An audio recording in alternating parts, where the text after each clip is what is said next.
I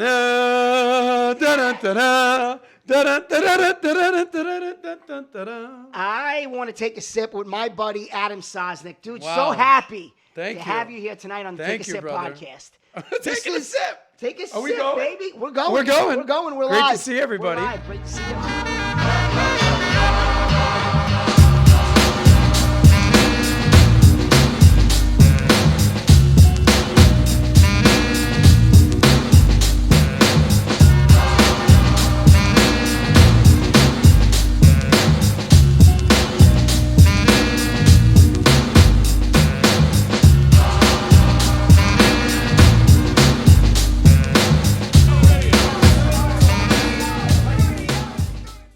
Great to see Ronnie here. I know. Congratulations on the contract you just signed. Looking like Dana White. You and UFC. Logan Paul. Congrats, brother. I know that was a big deal for you. It's interesting. I know you're about to start this off, but usually I'm doing like very serious podcasts or like relationship podcasts. I'm excited just to let loose. All right. You know what? No. He throws his computer out the window. I'm like this, but you want to laugh? Me fucking too. All right. No, I mean. No, get your notes. Get my notes. He's like, no, you got a lot of bio, Wikipedia. I get it. I mean, listen. You got to do a lot of preparation for this. I did. You know, this is, I would say this is a landmark podcast for me. This is the first time that I really researched somebody. Wow. And I know, right? And it's all funny three because sentences on Wikipedia. I know. Well, I consider Adam obviously a close friend. Thank you. And we've been palling around for years now, and you can get into the story on how we met in a little bit, and that's probably the best in person. Me? People have been irritating me. How are we supposed to sit here? Am I facing you? Am I feel like, no. Just get comfortable. Yeah, get comfortable. If I sound like Andrew Schultz, if he ever sees a Schultz sits, it's like, so. Bro, I saw the Schultz podcast. Yeah. You were pouring your heart out about Andrew Tate. And he's like, it's a great apology. Yeah, great apology. You're a fuckboy. Yeah. Congratulations, fuckboy. I mean, Schultz is a badass too, though, right? Oh, he's incredible. Tough guy. I mean, I wouldn't pick him first if he's in a fist fight, but he's a UFC guy, right? Isn't he a? No, I thought he was. You're thinking of a guy called Joe Rogan. Yeah, Joe's a badass. No, I know Andrew Schultz like the back of my hand. Yeah, Schultz. I thought he called out Logan Paul for a fight, or that was a joke. They were just probably joking around. I think Logan Paul would win in a fight, but Andrew Schultz would win in a rap battle or a comedy battle. Where is he from? He's New York. He's a New York kid. That's right. He's a New Yorker. Yeah. I mean, he's a beast. City kid. Bro, you have different from the New Brooklyn guys. You have been in front of some hysterical people. Yeah. And you've had some amazing experiences. What are the most fun experiences that you've had the last few years? You mean other than being on the Take a Sip podcast? You see what I'm saying, bro? Yeah, Come on. Free liquor, free time. 7, lucky number 7. Mickey Mantle. What? I was thinking the same shit. Yeah, boy. Love it. You know, I've met a lot of people. It's been pretty cool. Like who I've got to interview. Now, obviously, Andrew Tate. There was a massive interview with that. Antonio Brown, Neil deGrasse Tyson, Andrew Yang, political people I thought that I would hate and I actually enjoyed. Sammy the Bull Gravano. Sammy, if you see this, I just had dinner with Michael Franzese the other day. Legend, Mafia guys. Oh, amazing. Where'd you guys go to eat? At Casa d'Angelo in Fort Lauderdale. Beautiful. That's the go-to spot there. Delicious. He goes, Adam, I got to tell you something. My wife loves your show. Yes! I go, what about you? He goes, my wife. All right, thanks, Mike. Jesus God, bro. But by far and away, I'm not even saying it was the best interview. Right. I got to interview, like, legend, my hero, Vince Vaughn, which was... When was that? This was at Model Volleyball a year ago. That was out on Ocean Drive. Was it Ocean Drive? Yeah, Ocean Drive. Oh, you're an animal with that. Oh, dude, I see Vince Vaughn. We've got the media credentials. I say, Vince. He's like, you. Is this the one? I saw this. This is where he was like, look, my advice is take her on vacation. Spend time with her. Get to know her. You got to get to know her. Right? That was that rush one. Into Yeah, anything. of course I saw that. Yeah. And I'm just juxtaposing that with, like, Wedding Crashers. He's fucking... So is the persona in the movies, is he like that? Just he was so chill. He's so casual. It's like, they say, like, never meet your heroes. It's like I met Vince Vaughn, like, talking about me that's, like, former stand-up comedian, tries to be a relationship, expert guy, advice guy. And I'm just thinking, all right, I did it. Like, there's no one else I'm going to interview that's like I'm sure like if I interview Obama or Trump, or like, that's a cool experience. Absolutely. But like, who's your hero? When you think of like, for me, Vince Vaughn, Swingers, 1996. That's the epitome of my favorite movie ever. You know, I'm born in 74, man. I got to say my first hero on Eddie Murphy. Wow. I would lose Raw. my shit. Raw and Delirious. And every damn movie that he made, I would say Eddie Murphy is absolutely at the top. You ever met Eddie Murphy? No. You ever met Chapelle? Close. Okay. Didn't meet him, but almost had to connect with him when I was in Italy. Wow. The girlfriend of mine was close friends with the wife, and he was there. And she's like, he'll meet you at your cousin's restaurant. My cousins live in Amalfi. She said, he'll meet you there that night. And I Light plug for his rich cousin. I know. I was my just cousin like, live in Amalfi Coast. Donna so no big Stella deal. Pizzeria in Amalfi, Italy. Are you kidding If me? you guys It's the ever go best. to Amalfi Coast, get to the No, pizzeria. we're going this summer. Everybody's going this summer. Everyone. Everyone's going. We're getting fit. So you almost met Chapelle on the Amalfi Coast. She texted me about an hour before, and she said he's got other plans. Yeah. But that whole day, I was having dinner with Chappelle. So funny that you would ask that. But Eddie Murphy's top of your list. Close. I've hung out with Chapelle a couple times. You know, Amazing. Seriously? Yeah, a couple times. Of course you did. Like, But what is the shock all in that? random. Really? Quick Chappelle stories. Bang, bang, bang. Go. It's probably 2010, New Year's, South Beach. Everyone blows their load. I mean, figuratively speaking. Yes. New Year's, all good to right? blow your load on New So, for whatever reason, I didn't have a crazy New Year's, and I wanted to go out the next night, too. I'm with a girl at the time, and my buddy says, hey, what are you doing? I say, I'm with a girl, whatever. He goes, come to the Ritz-Carlton on Lincoln Road. Right. There's a little bar, like a little piano bar there. I forget what it's called, like Limoncello or whatever. Right. He goes, come here. There's a surprise here. Who said this? My buddy. Oh, wow. His name is Orale. So Orale texts me. Yeah.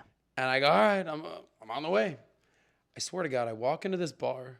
There's 7 people in the bar. Oh, wow. Okay. There's a guy playing piano. Yeah. And there's like one girl singing on the piano. I look around, I scan the room, bunch of like, oye mi gente in the high. They're like, I want to play now, whatever. Like, they don't know what's going on. 100%. Some chick that I think she was end up being the owner of the bar. And lo and behold, it's Dave Chapelle on the ones and twos playing the piano. Like, just like, it's a Thursday, singing, like doing some Elton John. Was he ripped? It's like 4 a.m. He's ripped. Just smoking cigs, Yeah, doing it. Keep in mind, this is Chappelle. 2010. So was Okay. he jacked then? No, he's not jacked. Yeah, He still had pre-jacked. he still had that voice like this. He just started Pre-jacked. smoking cigarettes. Got it. Because remember, Chappelle's show was like 04, 05. He went Ghost, 06, 07. Yeah. He resurfaced. Yeah. And this is the kind of shit that he was doing to get back his act. The fucking people, L'chaim, L'chaim. the people in the room, when I tell you they have no clue that it's Chappelle Stop it. on the ones and twos, they're basically complaining because they want to go sing karaoke. I'm like, I'm telling random people, I'm like, not tonight, Yeah, Chico. it's not happening. So next thing you know, they're like, oh, this sucks, bro. I'm out of here. I'm like, yeah, get the fuck out of here, bro. Yeah. So it's me, the girl I'm dating at the time, my buddy Orale, the lady who owns the place, and Dave Chapelle. Okay? He's like, any requests? I'm like, Did you have a request? It's me. I'm like, let's just freestyle this thing. He starts singing a song about Monday, we fucking. Tuesday, we sucking. Wednesday, we fucking again. He sings this song. And he's like, and then he goes, Monday, Tuesday, on Sunday, laundry.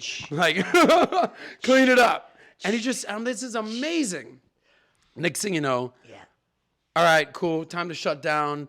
If you're familiar with where I'm talking about, there's a Walgreens, CVS right across the street, corner of Lincoln and Collins. You know exactly where it is. Yeah.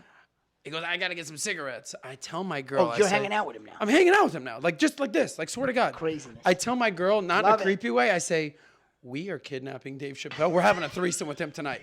My girl's like half Mexican, half Swedish. She's like dark-skinned, but white-looking girl. I'm like, do it. we are You were doing kidnapping. it. He's like, hey, baby, you look good. What are you doing with this nerd over here? I'm like, yeah, this nerd right here.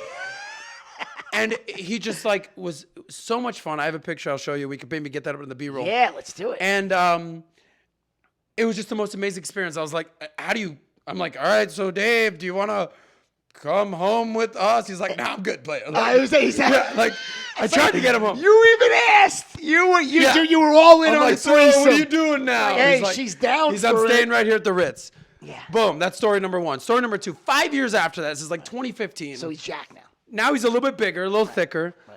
And homegirl, he's into Asians. His wife is Asian. Beautiful Asian. Do you remember Stephanie Smolsky by any chance? Of course Gorgeous I remember. Asian girl. Yes. You see this, Steph? Gorgeous Asian.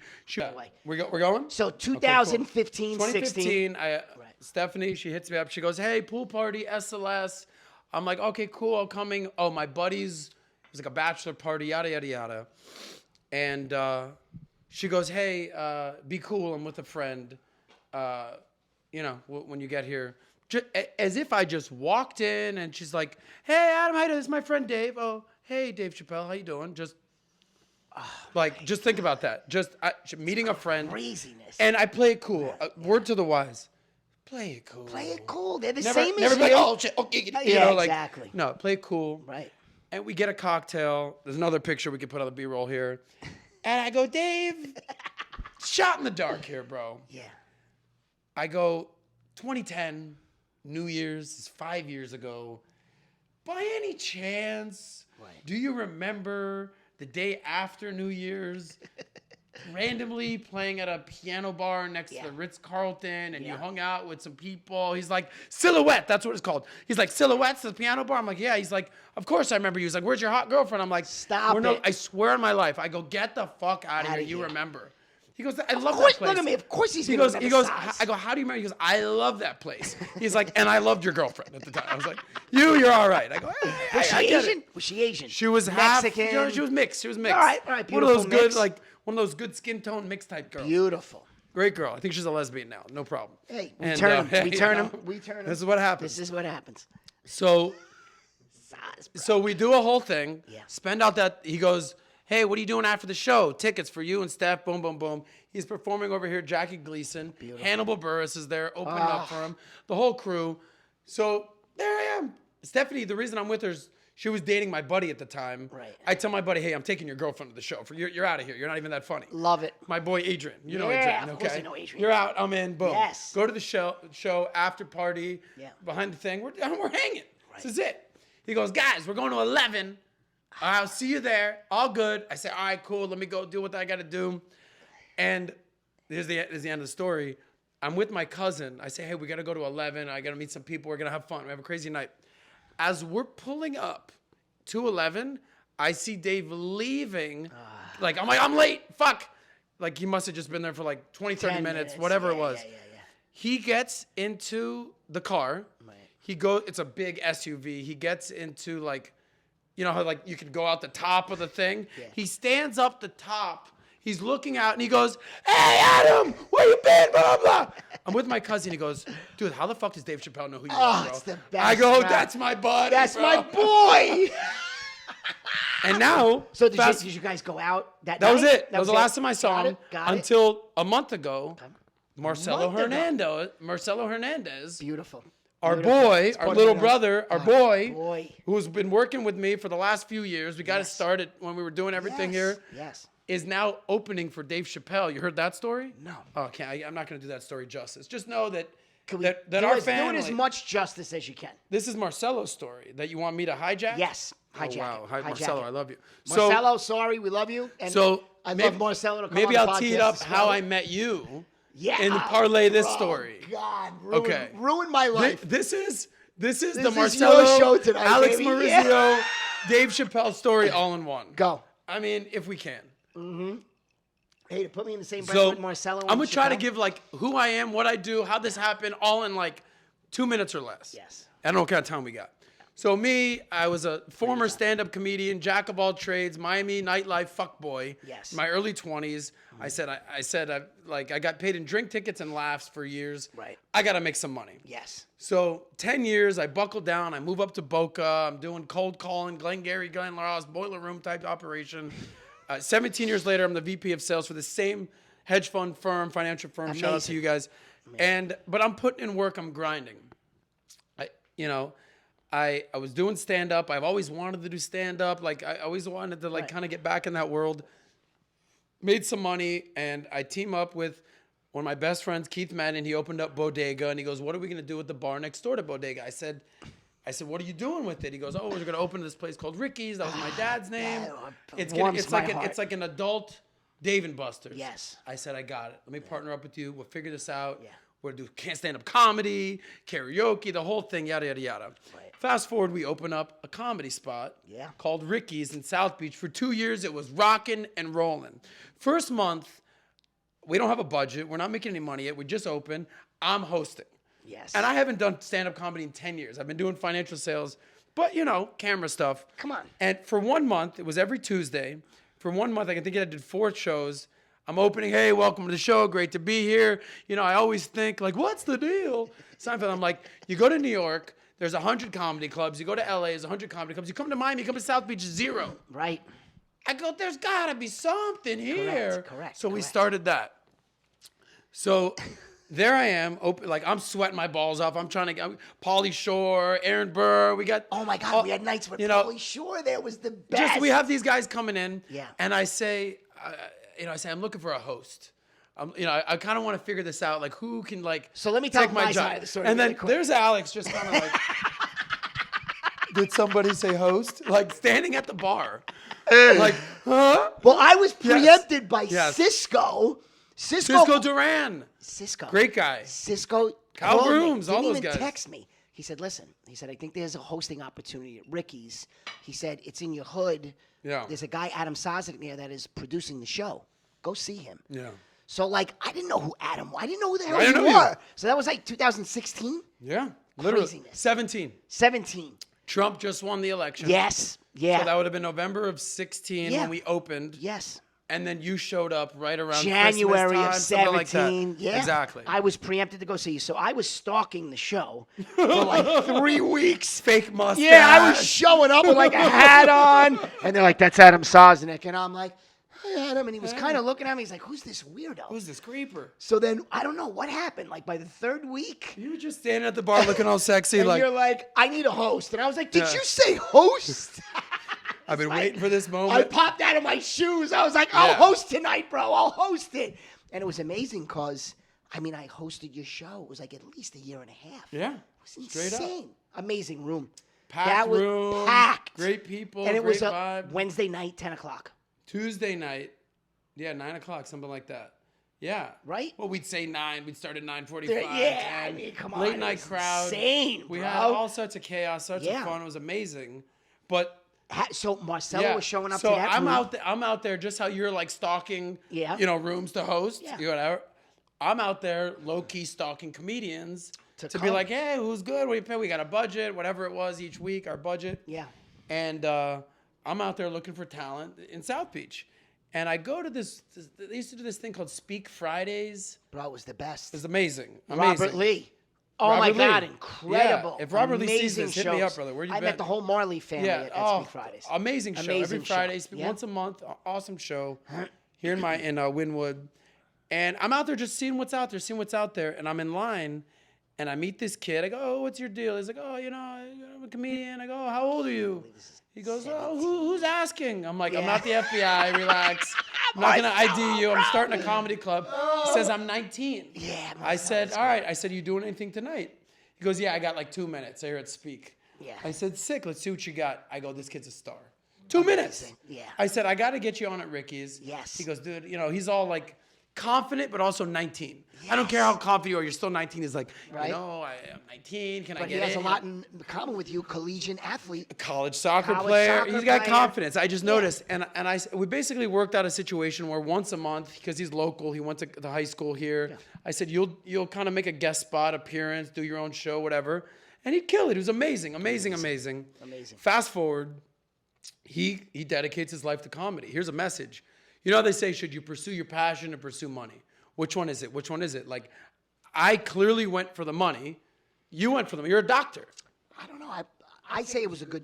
Was it a mixture? Way more passion than money. Was your passion? My passion is helping people? Definitely. So you're a people person. Without question. Okay. You know that. You know that. You people. So, can we make it a little cooler in here, Ronnie? Yeah. Is it hot? Is it hot? A little bit. Let's close that back door. I'm so sorry, Whatever it Ronnie. is. Thank you, my brother. Listen, and- you're lucky you got me here, buddy. Now I you're- know, man. This is serious shit tonight. How dare I I sweat told even Ronnie, a little? I was like, damn. I'm kind of nervous. Did you tonight. I not got get the request? I need Sosnick only coming. green M&Ms. Okay? Carpaccio ready? What's happening right here? All right. We got a nice cooking with Yeah, Alex, we're good. so We're after good. this, So, he goes, you're lucky you got me. your little podcast, you got me. Son of a bitch. I Why love I you, oughta? my brother. Take Love a you, sip. bro. Take a sip. So, Size out of control. So Marcello's he dedicates his he dedicated his life to his passion. Correct. He was broke as shit. He was doing odd jobs here and there, yada yada yada. I call him up. I'll never forget. I call him up on my. I'd missed 3 of his calls. Hey, what's up? What's up? Because I just started working with Valutainment. Shout out to my Valutainment people out there, PBD. 19, And 20? no, this is in 2020. So exactly. So we were doing Ricky 17, 18. I think we shut down 19. COVID hits 20. I move out. I'm working with Valutainment starting in 2020. I team up with PBD, Patrick Bet-David, and Marcello sees what I'm doing. And I think I had missed a couple calls from him, whatever. I'm busy, yada, yada. I call him This is crazy. on my birthday, When's your birthday? February 4th. It's coming up. Beautiful. Yeah, this weekend. Let's go. Happy birthday, bro. baby. Take a sip. Somehow I'm still 40. 42. According to 42. my dating got profile, so still for no. Somehow still 40. Gotta update it. Gotta So update it. I said, "What's up, bro? I'm looking for a writer." He goes, "Hold on. You've missed 3 of my calls. You're calling me on your birthday." Yeah. You know how it is on your birthday. Everyone's calling, everyone's texting. 100%. I'm work mode. Yes. Thanks for the birthday wishes. I said, I need a writer. I'm working on a show. I need you to. Would you be interested? He goes, I need money. You want me to what mop to the do. floors? I'm in. Yeah. I said, boom. So he's writing me for 2 years. He's helping me write my show. I start a show, Soscast. We do everything. Wow. He's there. He helps start like Marcello. Love that kid. And one day he calls me up. He goes, "Hey, I got good news and bad news." This is October, September. got What a month funny are we in story right about now? It's Marcello. I'll tell you the 3 story. months ago. Yeah. I say, he goes, "I got good news and I got bad news." So which one did you ask Obviously, you for give me the bad news. Just give me off me the top. bad Give me the news. bad news. He goes, "I have to resign. I love you, brother, like a big brother. I have to gotta resign." resign. I say, "I hear you. I knew this wouldn't last forever. What you got? Tell me you got a better opportunity." He goes, "Slightly better opportunity." I go, "Give me the good news." He goes, "Well, the good news is you are now officially talking to the newest cast member on Saturday Night Live." Fucking Marcello. I'm like, "What the fuck is going on here?" Dude, I'm like a little, like, "Where are we going? What do you mean?" Like, holy shit. Like, my friend, my little brother, like, SNL. Fast forward, we're circling all the way back to Chappelle. He calls, he goes, "Hey, I want to tell you a story, but you have to be with Patrick Bet-David. You have to be with him, and you have to FaceTime me." I say, "Okay, done." So this is Thanksgiving at this point. Okay. So this is September, October. He gets hired. He's doing SNL. Thanksgiving, this is 8 weeks later, FaceTime. So he goes, "I just wanted to tell you guys the craziest fucking moment of my life, okay?" I say, "Go for it, whatever." We're on FaceTime. He goes, "So I get asked to open for who's the comedian, Asian guy, real popular right now? Joe Coy. Boom, first guess. He goes, "I get asked to open for Joe Coy at Madison Square Garden." Oh, it was insane. I have people that were there that didn't know that I knew him. Yeah. That texted me and said Joe Coy was ridiculous. Who the hell is the kid that opened up for him? And I was like, Is that crazy? Crazy. So Crazy. So he's telling me the story. So I'm opening up for Joe Coy, and he goes, "Dave Chapelle is hosting SNL that week." Right. And he's like, "If you know anything about SNL, everyone's trying to get a piece. 5 minutes with Dave Chapelle. Just 5 minutes with the GOAT." And he goes, so I go up to him. I said, "Hey, not for nothing. I'm opening. I got an opportunity to open for Joe Coy at Madison Square Garden. Right. 10,000 people, whatever it is. What advice do you have for me?" So he asked Chappelle. He asked Chappelle. Where, and he saw Chappelle This is on at SNL. this is what do you mean At the show? 30 Rock, 2 days before the actual shows. It's Thursday night. Craziness. Okay? At the NBC Studios, whatever the hell it is. Love it. So he goes, "So, give me some good advice." He goes, "Listen, you play 100-person room, you play a room of 10,000 people. It's all the same shit. Just do you, bro. Yeah. Do you. He goes, all right, cool. Thanks for your advice, Dave. All right, I'm going to go do the show now. Right. Dave goes, hold on. The show's tonight? Yeah. He goes, yeah, it's like in 1 hour. He goes, how you getting there? He goes, oh, I'm just going to Uber. He goes, hold on, guy. Stop. This is where he goes, you think you're just Ubering to Madison Square Garden, walking in and being like, hey, I'm performing? He's like, I don't know. He's like, listen, kid, you're an idiot. And he's almost like, snap, snap, snap, snap. He goes, give the kid my car. Bingo, bango. Gets into the Escalade. He goes, he needs to be there ASAP. Oh, my God. You got it, Mr. Chapelle. Boom, he's out. He says he's being like ushered through the streets of New York City in Chapelle's car. There's Marcello just prepping for his fucking show. Oh, my God. I'm hearing this from Marcello, FaceTime, me and PBD. We're like, what is happening right now? So he says, the story justice, by the way. thank you. So he says he gets there. Right. They get under the tunnel. He gets out. Yeah.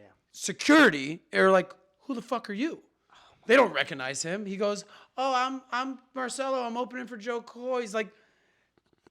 He goes, look at the car. He goes, oh, it's Chapelle's car. It's Chapelle's plates. Let the kid in. Let the kid in. Boom. This is what he tells me on the FaceTime. He says, I get in. I go through the tunnel. I walk in. And he goes, talk about timing. He goes, as I get there, they go, the stand-up comedian before me goes, and that's it for me, folks, blah, blah, blah, blah. Round of applause. This next comedian coming just got there on he time? said he just got there. Oh. And he goes, if Not even time to prepare. he goes, if I would have taken an Uber, I missed my shot. Yeah. It's because Dave Chapelle, car, tunnel, VIP, bingo, bango, he gets on just like that. He would have missed his spot. So he goes, this is crazy. He opens for Joe Coy, crushes it. Yeah. Now he's got Dave Chapelle's car. Okay. The guy goes, hey, kid, as soon as you're done, get the car back to me and, meet me after the show. He's got Chapelle's number. Hey, done with the show. He goes, hey, like, where? He's like, I'm leaving. I got to do another show. Bring the car back to me at the Comedy Cellar. That's where I'm performing tonight. My favorite comedy club in the world. He goes, literally the number one comedy club in the world. He goes, on the way. Yes, sir, Dave Chapelle. He says he's on the way. He gets a call back from Chapelle 10 minutes later. He goes, hey, what's your ETA? He's like, like 20 minutes. He goes, good news. Oh. The opener can't make it. Would you like to open for me tonight? At the Cellar. Marcello goes, somebody fucking pinch me right now. So Marcello basically goes from SNL practice, or what do you call it, rehearsal, Yeah. to opening at Madison Square Garden for Joe Coy, Yeah. to then taking Chapelle's car, running all over town, to opening up for Dave Chapelle. Listen, let's have a toast. He's like, talk about a pinch me moment. Keep in mind, I met the kid when he's 19. He's 25 right now at the time we're telling this story. I think. 6 years putting in work. When was this? January? This was November. Because he left a post. It was an amazing post. With Dave Chapelle in it. And he wrote, life wasn't always like this. And I was just like, I love this kid. I love this young man. He's not a kid. I love this young man. He worked his ass off. It's funny, and that's what I love about you. I mean, there's so much to dig into with this, but this is amazing. Marcello's right. It wasn't always like this. Dude. I paid him $50 to get up at Ricky's. I used to be with him in Coconut Grove, Coral Gables. He used to show up and would hang out with him and his dad. And, we would just chop it up and have a drink and hang out for hours just talking shit, busting balls, like you say. And that, what's better than that? And then to see him, after spending so much time with him, doing what he's doing, I hope to give him a hug soon one day. I really do. The guy's amazing. I feel great. Is it feel good? great. Are these Feel up? much Do you want the green M&Ms? The fact that you don't have them here for me. These better be. You're the fact that you got me here tonight is a fucking miracle. Oh my God, my agent. I got to talk to my agent about this. It was so funny because I was like, man, I'd love to chop it up with Adam. And it was kind of the same as the comedy club. I'm like, hey, Adam, would you like to be on my podcast? You're like, fucking podcast do you have? I'm like, take it. Who, me? Did somebody say host? I'm like, hey, Adam, please come to my podcast. Now, you're amazing, bro. I mean, bro, you worked your way up like an animal. I mean, you embody hard work. Period. Bar none. Case closed. You're raised here, born here. Yeah, born in Miami. Family is Detroit, Minnesota. Yep. Right? Yeah. Thank Used to you. go Great there. memory. I remember. Used to Yeah. go there for summers. Yeah. I remember the whole story. You used to tell me Yeah. my parents wanted me the hell out of here. And then high school athlete to the max. Yeah. Basketball, football. football. Which one did you love more? I was way better at basketball. Loved basketball. I was a great point guard, but my stats in football are ridiculous. My senior year, I led the county in receptions. Like I'm Wes Welker. You or were a something. wide receiver? Wide receiver. Insanity. And I got the college scholarship. I ended up playing football. I'm like, what the hell am I doing over here?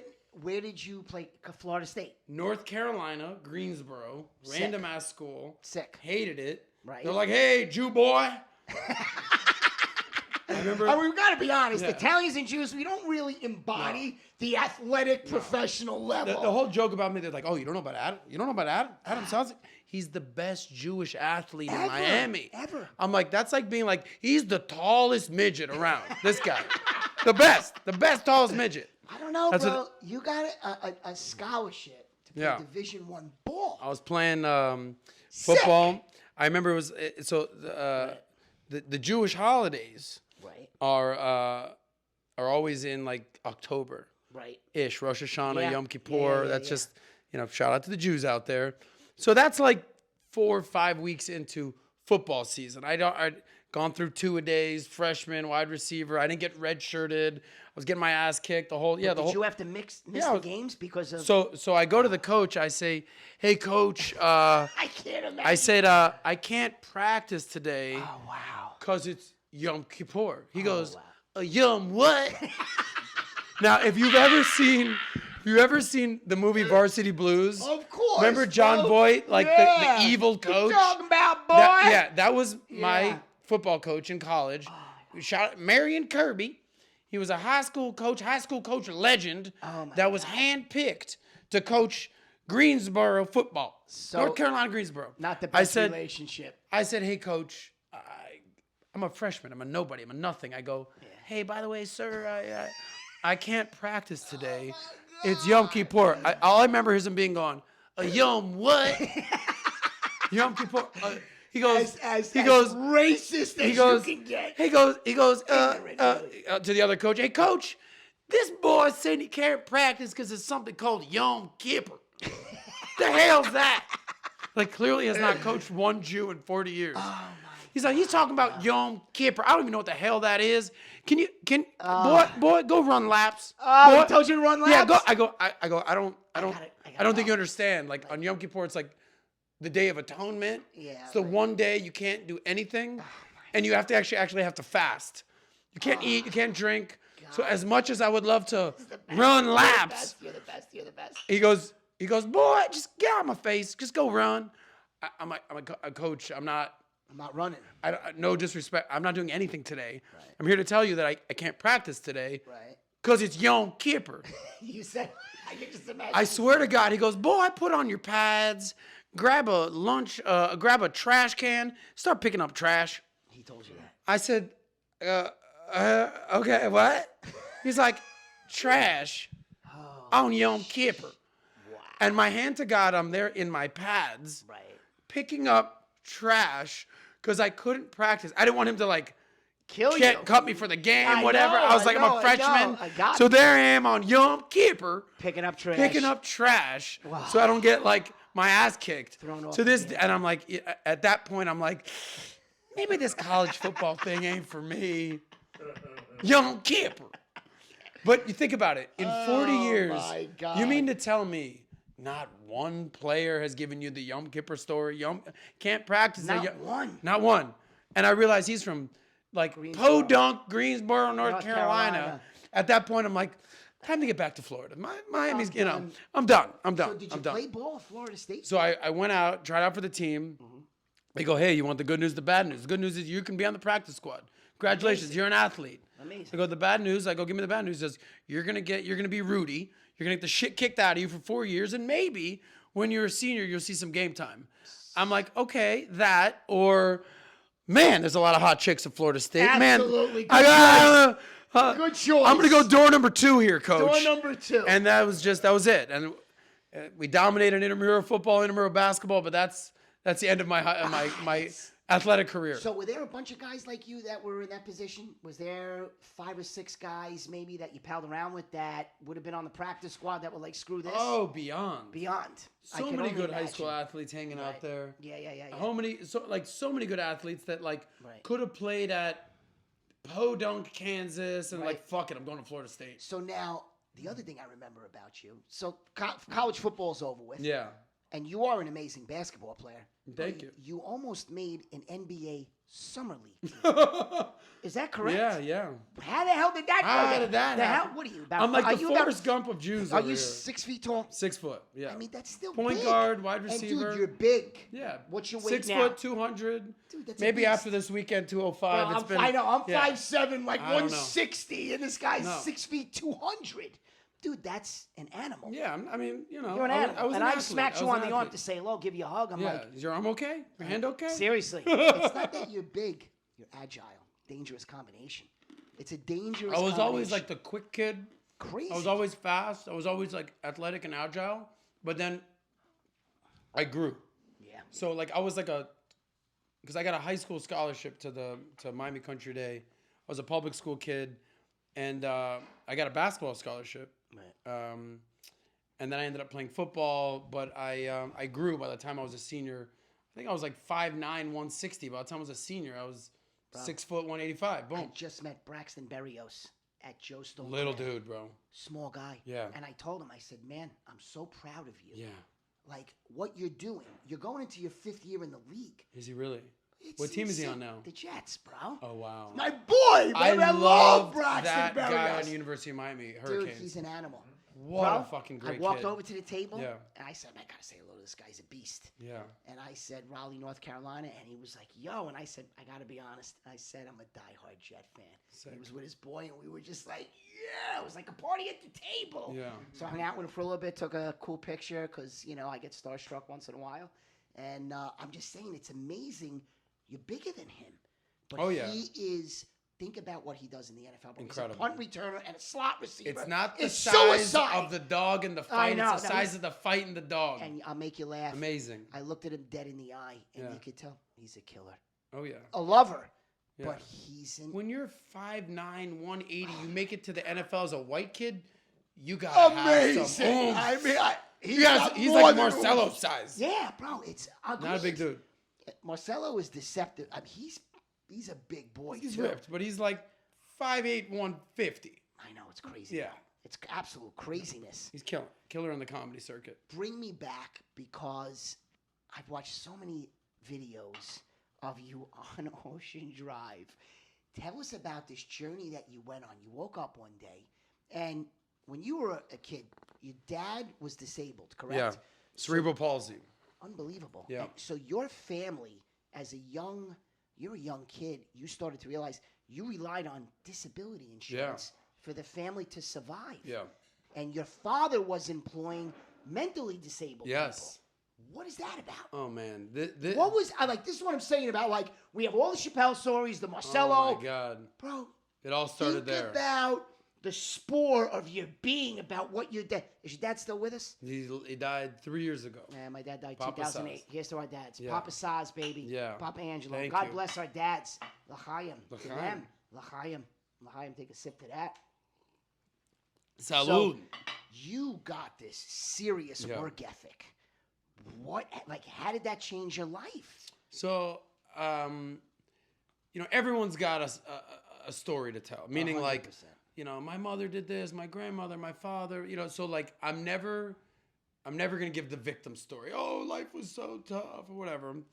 My father was born with cerebral palsy. It affected his, like, you would think he had a stroke, but smart, sharp, like comedic sensibilities, math. It was almost like just Second nature. but he was a big guy, and my mom was a nurse, so she was like, what's it called, like Stockholm syndrome or whatever it is. It's like when you fall in love with your captor. I don't know if that's even the right thing, but she has a big heart. He's got a lot of charm and charisma, but he was handicapped, straight up. Yeah. Physically, you'd think he had a stroke or something. But he was always a businessman, always an entrepreneur, always a hustler. He'd always say, "I'm the best sales guy you've ever met." I love that. I'm the best. I could sell anybody anything. I love that. I used to an Eskimo. I love right? that. You Your got dad white was in glove. sales? What's that? Your dad was in sales? Yeah, that's all he did. He did So was my advertising. dad. That was his whole thing. So was my dad. And it was like, yeah. and we had a crazy relationship, but my father's business, it wasn't like ridiculously successful, but it paid the bills, put food on the table. We also relied on disability insurance. He had a business. It was like pre-internet. It was a flyer delivery business. And you would go in the neighborhood, door to door, and drop off flyers. Yes. Oh, the pizza shop wants to give flyers to people in the neighborhood, the local dry cleaners, whatever little business, So his business was he would hire mentally handicapped individuals that had no opportunity to have jobs in the real world and say, all you have to do is walk around the block and deliver flyers. And even that to some of these guys was complicated. Right. And there I am. I'm 10, I'm 12, I'm 14. And he's like, you're working this weekend. I'm like, no, I want to play basketball with my friends. You'll play after you deliver flyers with Craig and Neil and Raleigh. I'm like, so I'm in the crew. So I'm in the crew. We had Vinny, Joey, and Frankie, but, same shit. I'm with Neil. And these aren't made up names. These are three guys. Craig was the leader, the manager. Yeah, right shoe on left foot on right foot. No problem. That you had a 50-50 shot at putting the shoe on the right foot. Never got it right. Boom. He's the leader of the crew. Then you got Craig, you've seen Sloth from Goonies. Yeah, that's there it. you go. Okay. And then and then you've got Raleigh, who's this black guy, looking like a 6'4" Beetlejuice. Yeah. Like just all not so good looking in the face. And this is my crew. It's a good crew. It's a good crew, bro. It's a good crew to deliver flyers. Beetlejuice, that's who you need, bro. Put it this way. We're not getting into any nightclubs. Yeah. We're not picking up any chicks. All right. You need some guys to deliver flyers around the block. That's your crew. That's your crew. So there I am, just like, this is life. This is like, I do not want to be here, but hey, dad says I got to work. And my dad was never like, hey, son, whatever you want, I got you. He's like, deliver flyers for 2 hours, for 4 hours. Right. Then you can go to your friend's house tonight. I'm thinking, there's always got to be a fucking negotiation with you. Always. He's like, get to walking. And I'm walking, hot sun, Miami, summer, delivering flyers with, I don't want to get canceled, retarded people. I got it. Like this. You're not going to get canceled. No, this is 1992. Love. Yeah. BC wasn't a thing. Getting canceled wasn't a thing. And the internet wasn't a thing. I'm a 6th grade kid, 8th grade kid, whatever I am, delivering flyers with a bunch of fucking nincompoops. And these guys are at my house nonstop. The home office was the home office. Holy shit. So these guys are there. Right. And every night we're having dinner with these guys. Yeah. And, think about you could use people with do stand-up comedy. Ultimately, it's an expression, yeah. But a lot of times it's a defense mechanism or a coping mechanism. Right. I'm thinking, you're 12 years old. You're hanging out with a bunch of handicapped dudes. It's not a good look. I remember one time I brought a girl over. Kelly, it's time to do homework. And I was like, Kelly, we're going to, you do homework, play dates, homework dates or whatever. Yeah. And these guys, the goons are on the fucking porch. Hey, Adam, who's your friend? I'm like, hey, guys, this is Kelly. Trying to make out with Kelly. Trying to just get a pop kiss. We'll do the flyers later. Yeah, it's just like, who's your friend? You're pretty. I was just like, I'm like, I'm never getting laid in this household, So, but that's my. That's the sport. That's how I know. The family dinner, the handicapped guys, the jokes, the one guy, you would laugh. No, 9:15. Yeah, you would say things and these guys would have these most ridiculous laughs, and it was just, and that shaped my life. And you loved them. It was just like, Those in were your retrospect, boys. it's so like, in anything, these days, everyone wants to get rich quick, everyone wants to have success quick. It's like now, 30 years later, I'm telling those stories that were at the time very weird, very uncomfortable. Like me, my family, and a bunch of handicapped guys. But now that's the fabric, that's the essence of life. I'm telling it on Alex's Drink Up podcast. Take a sip, baby. Take a sip. Take a sip podcast. Drink up. I'm thinking, Take a sip. Thinking of Drink Champs. Take a sip. And it's like, that's who made me who I am. Like everyone has those stories like that. And it's like, everyone's like, oh, if you could do it all over again, and what regrets? It's like, I'm pretty comfortable with how things shaped up. At the time, it sucked, but life's pretty good. But bro. looking back on it, it was amazing. And then, not to get all tear jerky here, my father said, "Oh, you think life's tough? Oh, you think you got it tough, kid?" Think about He's what like, I went through. "Look at these guys. Yeah. Look at what I've been through. Yeah. You know what?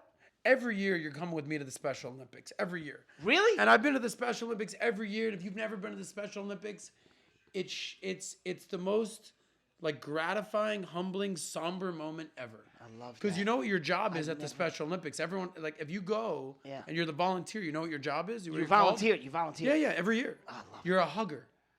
That's what it's called. You're a hugger. You're the best. Your job, Yeah. not me, everyone. Your job is to hug the athletes when they're done. And if they get first place, fifth place, 10th place, they don't care. They want a hug. Yeah. And you're thinking, I got a pimple on my face. I'm 15. I'm crying about it.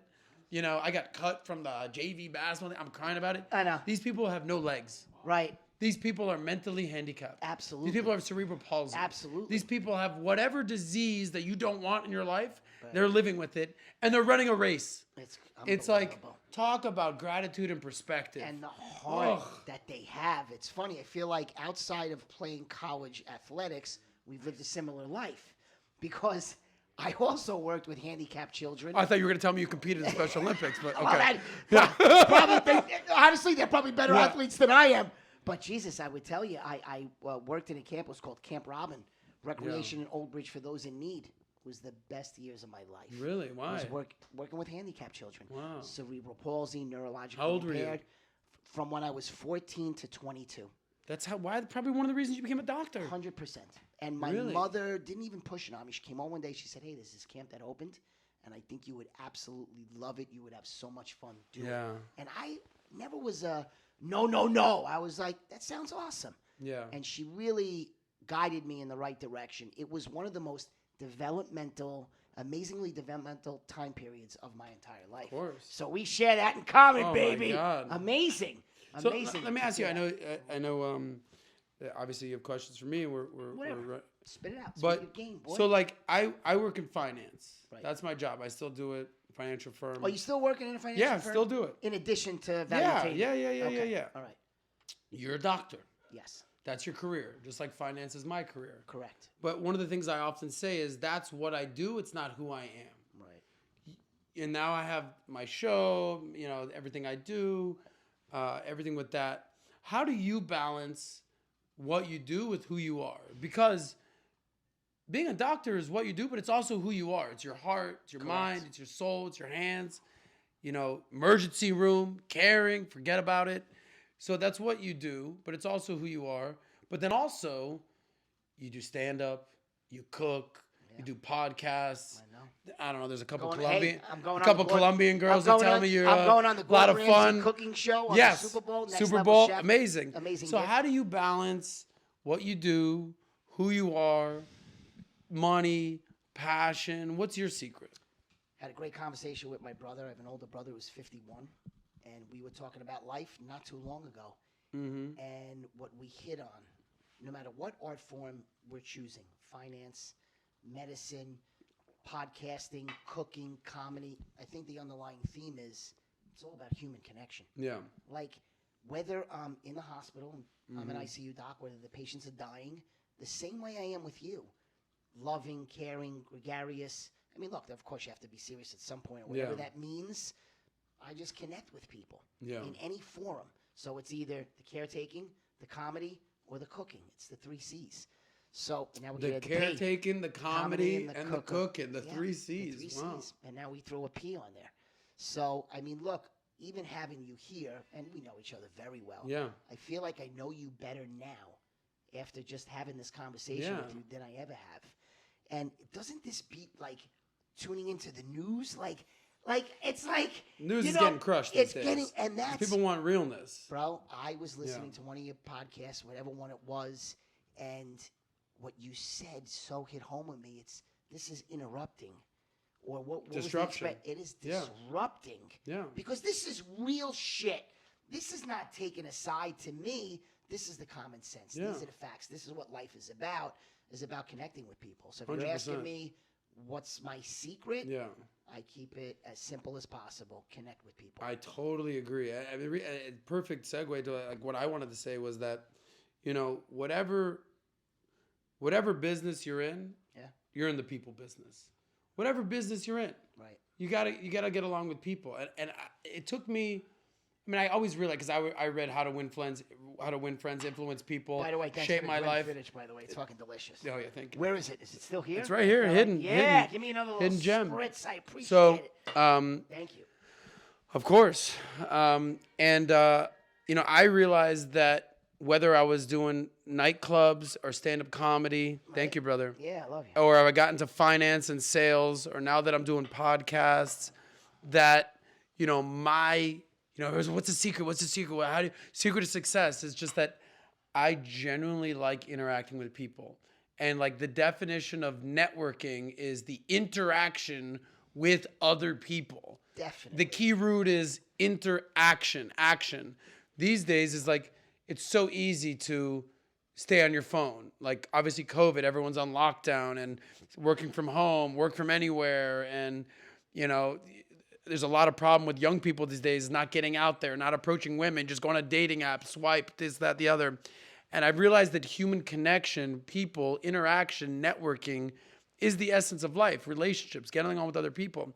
And I realized that that was what essentially I do. I'm not a financial expert. I'm not a podcaster. Like these are things that like are byproducts of me just wanting to interact with people. And if I can make money from it or get views or connections or clout, whatever, that's all byproduct of like, yo, what's up, brother? How you doing? What's up? And Like, that's what's crazy. That's what I feel about being a doctor. Like, I Yeah. never forget when I got my first real paycheck when I moved here. I was like, I'm getting paid for this. So cool. It's crazy. Yeah. I can't believe I'm getting paid to be a doctor. Yeah. Like, this is nuts. Cool. Like, I thoroughly love it and enjoy it every day. I can tell you, I swear on my heart, my father's great. I've never driven in and out of hospital, not 1 second, and had an ill thought. I don't want to be there. I want to go. Never. How freaking great is that? That's so lucky. I'm so Yeah. grateful for that. Because so many people are driving to their job. I fucking know. hate this job. I hate this shit. I hate that shit. Well, I'm unhappy. That is the difference between a job and a career. Yeah. Yes. That's the difference. And The profession. Absolutely. The niches, or the riches are in the niches. Yeah. So like the best riches are in the niches. You have to. Beautiful. So you either said. got a job or you're going job to job to job to job and this and that. I'm doing this. I'm doing that. I got a job. Hey, how you doing? How you doing? Or you have a career. If you have a career, if you're a specialist, you have a specialty. Yeah. You know, Warren Buffett says the number one way to be recession-proof or inflation-proof is to be the fucking best at what you do. He's right. So whether you're in finance, whether you're a producer, editor, whether you're a doctor, you are not fireable if you're the fucking best at what you do. 100%. And if you're a specialist, you know, the riches are in the niches. You're the best at what you do. You're the top 10, 20% of your career. You're always going to be good. Yeah. And if you're just job to job, doing whatever, it's like you're going to get cut. You're going to get fired. It's going to be on to the next one. That's just what's going to happen. We saw what happened during COVID. You're done.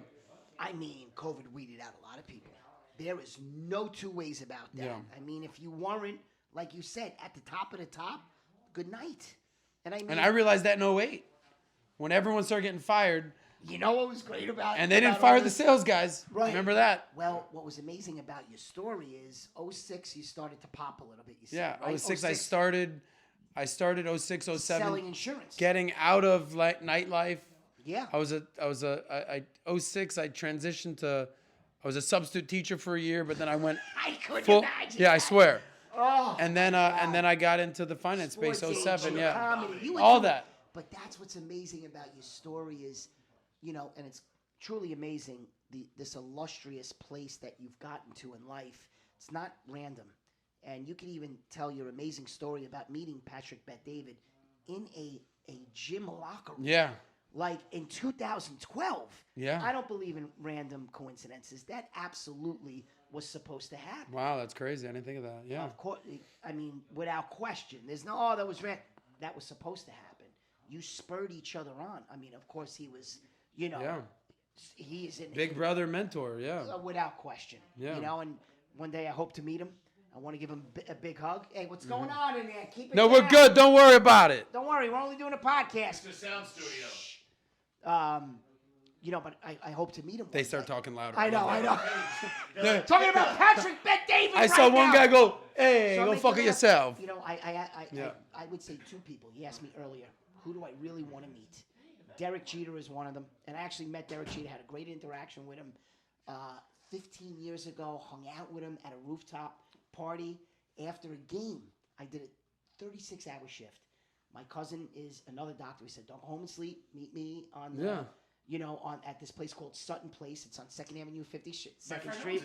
100%. My friend owns that. It's the best rooftop bar in New York City. I don't even know if it's still there. It's sick. Is it really?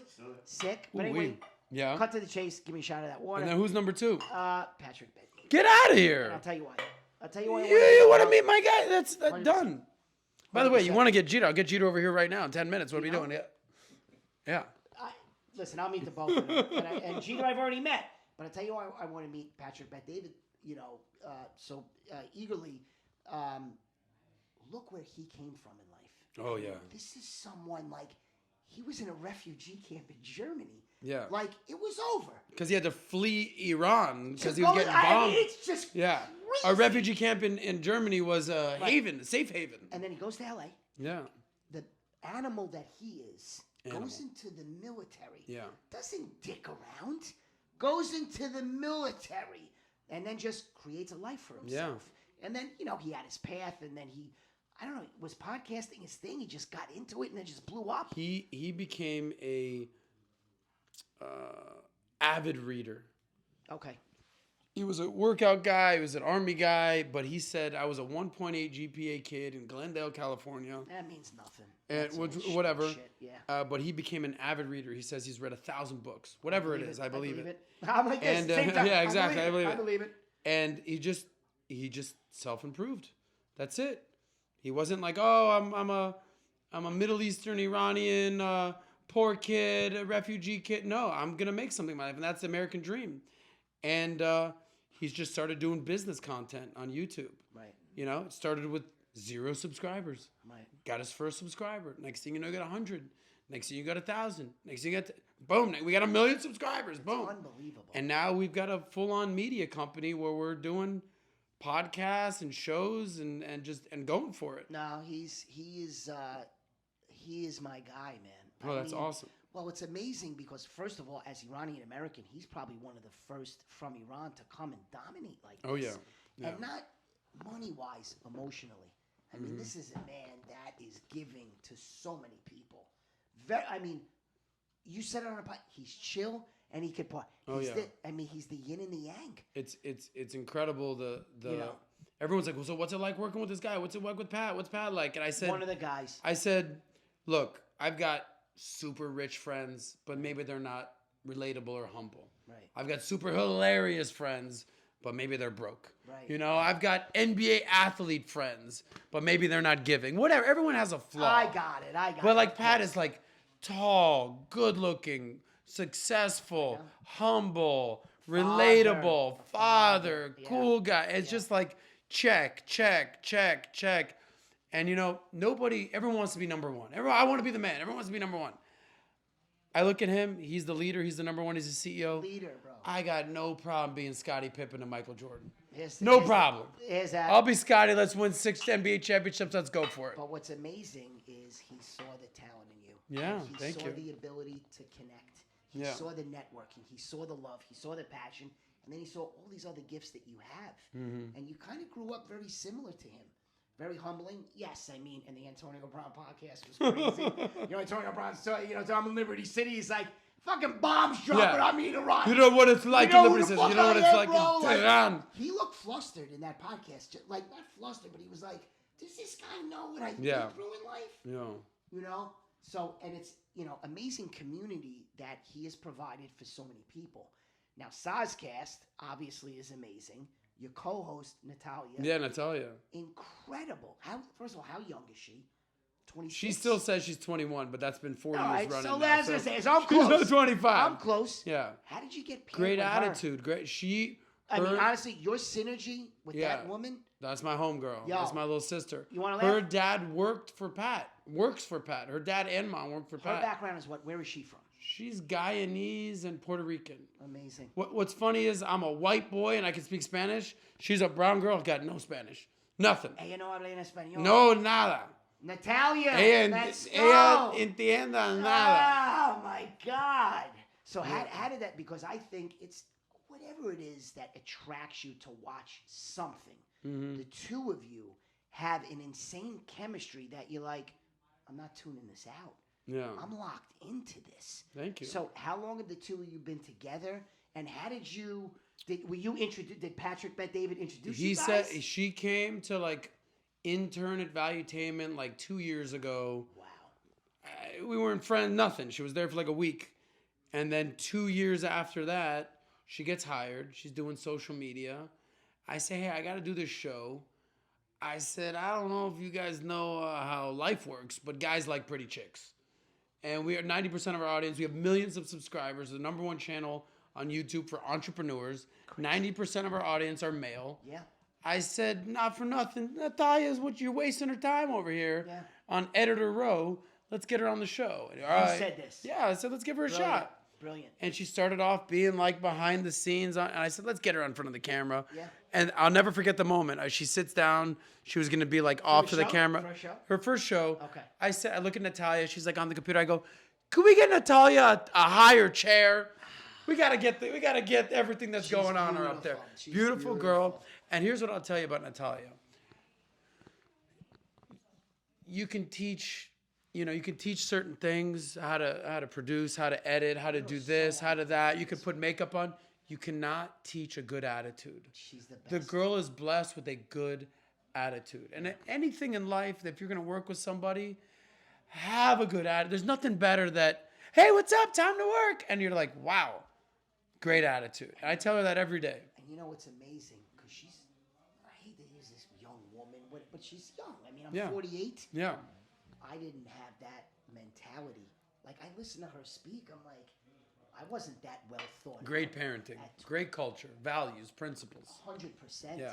And that's why it's so enjoyable to watch the Soscast. First of all, your guests are amazing. Oh, you want to have me on one day? I'd be honored. Okay, sure, deal. I'd be honored to be on the Soscast. It's like back at the comedy club. It's like, wait a second. Oh my God, you want me on Soscast? I can't wait. I can't wait to be on the Soscast. No, I mean, look, it's your life for me. And again, we've been pounding around for it. It's inspiring. Thank you. Because the most inspiring stories come from, hey, I came from nothing. Yeah. And I didn't give up. And I had these amazing values.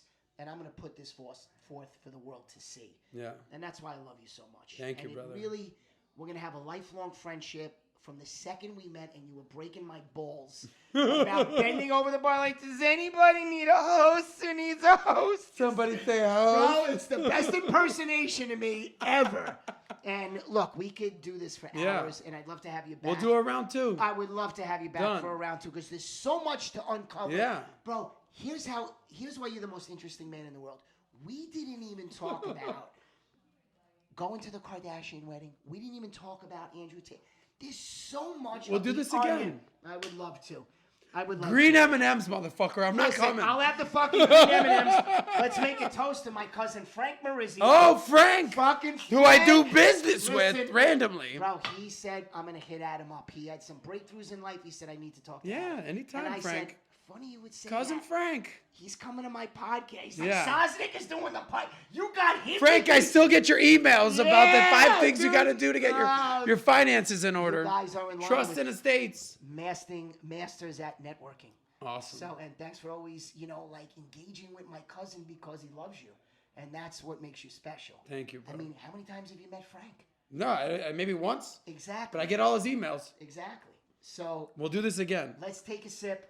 I'm so excited to go cook with you right now in the kitchen. I'm bringing Adam in the kitchen. Wow. And I'm going to show you some good cooking shit. Let's go. Take a sip. God bless you. Salud, l'chaim. So Thank you, happy Alex. for what you do for people. I look forward to this, from going from episode 7 to episode 700 in no time. Let's go, baby. Keep going. You know it's going to happen. God bless. Ronnie G, you're the man. Ronnie. Ronnie, Oh, you're a good. special guy. Thank you. Let's go. That was amazing.